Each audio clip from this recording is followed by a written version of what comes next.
Welcome back to That Dad Guy. It is October the 8th, 2025, and I'm in my basement. Why am I in my basement? Because I wanted to talk to you about a game. Well, why this particular game? Well, I'm getting ready to have a birthday coming up very, very soon. And this game and myself were created or born in the same year, 1974. So yes, I'm going to be 51 as you're watching this in real time, real 2020, 25. Yeah, that's what's happening to me. But this game also will be 25 years old. It's something that I didn't really play as a kid because I wasn't really supposed to play it as a kid. It was controversial when it came out.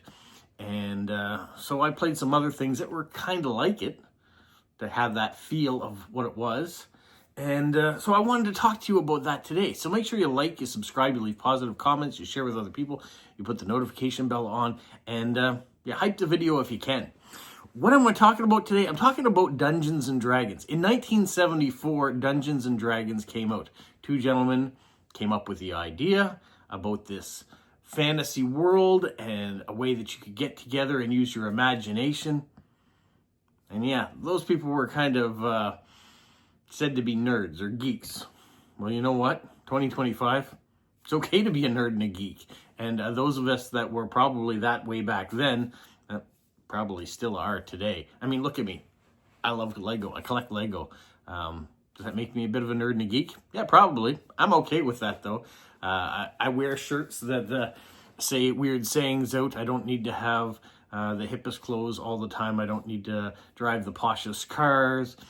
But I do like to have fun. And I get to use my imagination when playing these games. Well, back in the early 70s, when this game came out, and like I said, it started in 1974. It kind of had a little revamp in 1977 with a simplified version as well as an advanced version. And then there's been several re-editions through time in the 80s, again in the late 90s, early 2000s, bringing you right up to the latest version that came out in 2024, version 5 and 5.5, I think, are the two latest ones that have come out. Well, like I said, when it came out, there was some controversy about it. The far right, or the right-wing political spectrum in Canada and the US, speak specifically about those areas because that's what I know, said that Dungeons and Dragons was devil worship. That if you play that game, you're messing with fire, you're inviting Satan to come into your house. There were all sorts of these stories that came out, which, one, made it even more popular with children, because if it was something that was somewhat forbidden, then I think people wanted to do it. So if they told you not to smoke, usually more kids would probably smoke as a result of it. If they tell you not to do something like play with a Ouija board, because it's the occult and you're messing with it, more people want to do that. Well, I listened to my folks. I didn't play Dungeons & Dragons. I wasn't supposed to. But I played other games. I played this role-playing game, James Bond. Big fan of James Bond. This is the Q manual. So you got this manual if you wanted to buy different items as a character, your different weapons, your different vehicles that were out there. So this is what I played with my friends. We had, Goldfinger.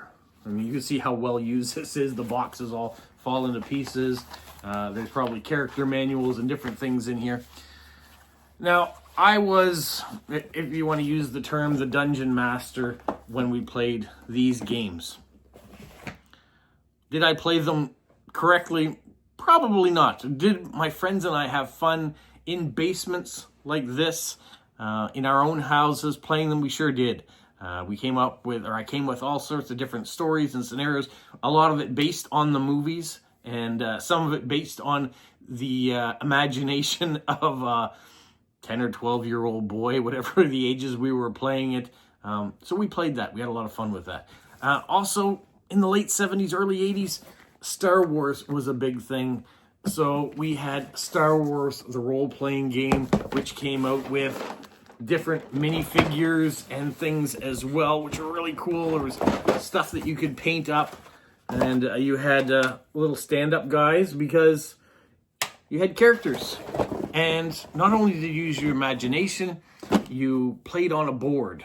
So the story that was being told, you could see it kind of in real time of what was going on. And let me just see if I can find something else too to give you an example of that.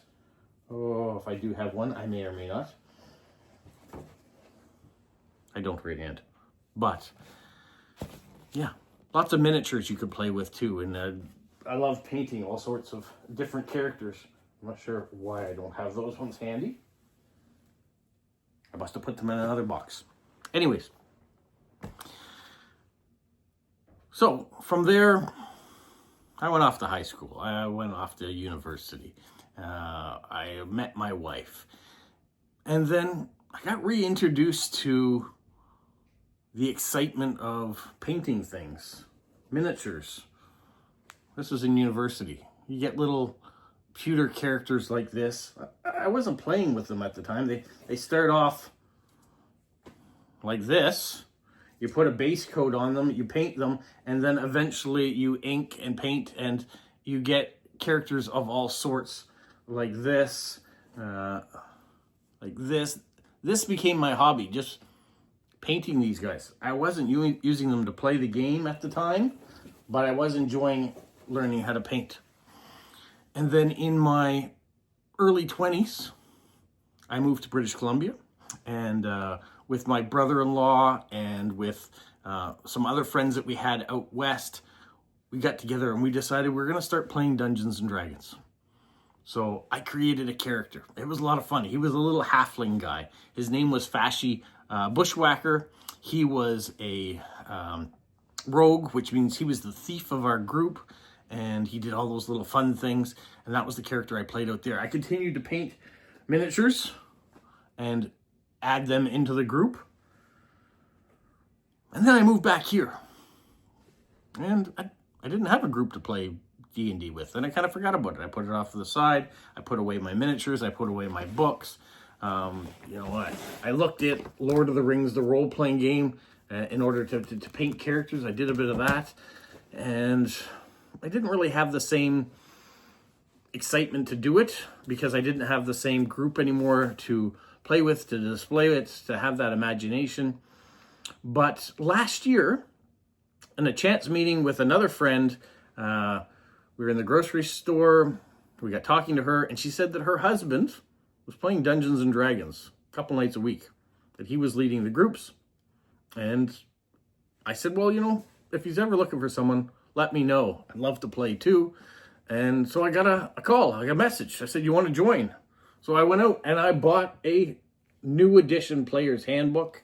This is kind of what you need to play the game. Now, a lot of this information too can be found online, so you don't necessarily have to buy a whole handbook for it. There's a lot of free resources out there that you can use. I did go on and buy some dice because the dice that I had used a long time ago were getting old. I wanted a fresh pair, something new to play with. Found some stuff on Temu that had some nice dice. This is a D20, the nice and heavy. So you hear about the D20, the 20-sided die. You use 8-sided, you use 6-sided, 12-sided, 10-sided, 4-sided. So there's a base model of dice that you can get. And you can get even bigger dice, like the 100-sided dice. But to play, really, all you need is your imagination and a couple dice and paper and pencil. Because you're going to have to create a character, which the book shows you exactly how to do. And all you're really doing when you first start, if you pick a character, you pick the race that your character is going to be. Maybe he's a human, maybe he's an orc, maybe he's a halfling. There are a bunch of different ones you can pick from. Then you pick a class. What do you want your character to be? Do you want him to be a fighter? Do you want him to be a magic user? Do you want him to be a thief? Yeah, lots of different characters to pick from. You roll a couple dice to find out, are they going to be smart? Are they going to be athletic? Are they going to be charismatic? All sorts of different categories there to do. And it all tells you right inside the book how to do it. Or like I said, online if you download what you need. That's it. That's all you need. As you get into it, maybe you add a few things. In my case, I had someone at work, Scott. He is fantastic. He is big into role-playing games, more Warhammer than Dungeons and Dragons, but he's a great painter. And so he made a character for me. And in the future, I will explain my character in another video when I talk to the rest of my group and we get into this. So I bring a minifigure to play with. I bring my dice. I bring my book. I even have a little octagon. Why do you have an octagon? At the time when I went, I never used one of these before. But you roll your dice in this. It stays together. It doesn't damage the person's table that you might be playing at. So yeah, it's really to keep it confined, but also looks kind of cool. So I have one of those. I have my papers to write everything down. I have a pencil and an eraser in order to mark down any information I get along the way. Now, the next video that I want to do about this, I want to show you the group that I'm playing with, introduce the different characters that are in our party, introduce the dungeon master, the person that's running the story, and you get to know a little bit about those different roles. So if you're interested in learning more about Dungeons & Dragons, there will be another video coming out about it. But I wanted to share this game that's been around for 51 years now. There's been a lot of talk about it. There are a lot more people that are playing it that maybe aren't necessarily playing it in their basement. Like if you watch the show Stranger Things or E.T., there's lots of different TVs and movies that have shown Dungeons & Dragons. Maybe you've even watched the movie Dungeons & Dragons. There's been a couple of them now out, some better than others.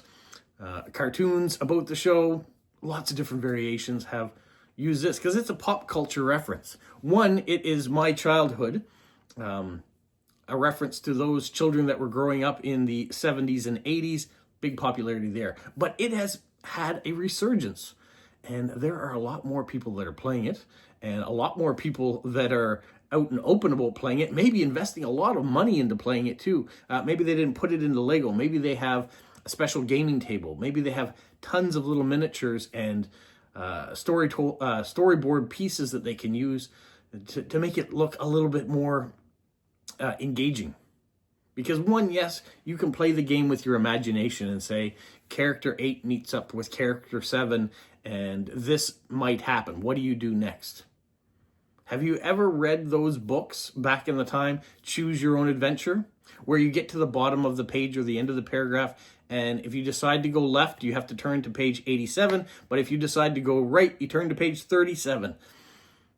That is essentially what Dungeons & Dragons, James Bond, Lord of the Rings, Warhammer, there are a variety of other role-playing games that are out there, and many, many more too as a result of the creation of Dungeons & Dragons. That's what you're doing. You're deciding what your character is going to do, and from that, what the action or reaction will be as a result of it. Maybe you're engaging with a character in a local tavern, and you're just trying to get information. But maybe your character is kind of clumsy and a little bit chaotic.